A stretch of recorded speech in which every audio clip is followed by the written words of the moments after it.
ಇವತ್ತೇನು ಬಜೆಟ್ ಮಂಡನೆ ಆಗಿದೆ, ಇದು ಬಜೆಟ್ ಮಾತ್ರ ಅಲ್ಲ, ಎಲ್ಲರಿಗೂ ಕೂಡ ಸಂತೋಷವನ್ನು ಪಡಿಸುವಂಥ ಒಂದು ಫ್ರೂಟ್ ಗಿಫ್ಟ್ ಇದು.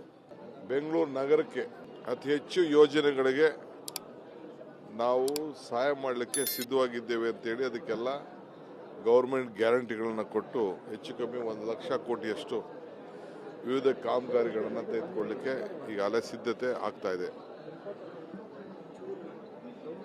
ಇರಿಗೇಷನ್ಗೆ, PWD ಮತ್ತು 8,000 ಕೋಟಿ ರೂಪಾಯಿ ಎಲ್ಲ ಶಾಸಕರಿಗೆ ಕೊಡಬೇಕು ಅಂತೇಳಿ ಅದಕ್ಕೆ ಇಟ್ಟಿದೆ.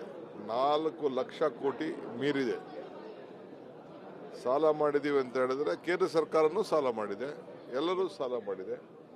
ಕೊಟ್ಟ ಮಾತನ್ನು ಉಳಿಸ್ಕೊಳ್ಳಿರೋಂಥ ಒಂದು ಬಜೆಟ್ಟು. ಸೊ ನನ್ನ 37 ವರ್ಷ 89 ಅಸೆಂಬ್ಲಿಗೆ ಬಂದೆ, 36 ವರ್ಷ ಆಗಿದೆ. ಇದೊಂದು ಐತಿಹಾಸಿಕವಾದಂಥ ಬಜೆಟ್ಟು, ಜನಪರ ಬಜೆಟ್ಟು, ಎಲ್ಲ ವರ್ಗಕ್ಕೂ ಕೂಡ ನ್ಯಾಯ ಕೊಡಿಸುವಂಥ ಒಂದು ಬಜೆಟ್ಟು. ಸೊ ಬಹಳ ದೂರದೃಷ್ಟಿ ಇಟ್ಕೊಂಡು ಈ ಬಜೆಟ್ ಅನ್ನ ಮುಖ್ಯಮಂತ್ರಿಗಳು ಮಂಡಿಸಿದ್ದಾರೆ. ಹೇಳಿ, ಎಲ್ಲರಿಗೂ ಓಲೈಕೆ ಮಾಡಬೇಕಲ್ಲ. ಈ ಸಮಾಜದಲ್ಲಿರೋಂಥ ಜನಕ್ಕೆಲ್ಲರೂ ಕೂಡ ನಾವು ಎಲ್ಲ ವರ್ಗದ ಜನರು ಕೂಡ ನಾವು ಸಮಾನತೆಯಿಂದ ನೋಡಬೇಕು. ನನ್ನ ಕನಸಲ್ಲ ಅಮ್ಮ, ಇದು ರಾಜ್ಯದ ಕನಸು, ದೇಶದ ಕನಸು. ಸೆಂಟ್ರಲ್ ಗೌರ್ಮೆಂಟ್ ಅಂತೂ ಕೊಡಲಿಲ್ಲ, ನಮ್ಮ ಗೌರ್ಮೆಂಟ್ ಆದ್ರೂ ಕೊಡಬೇಕಲ್ಲ, ಅದಕ್ಕೆ ಕೊಟ್ಟಿದೆ.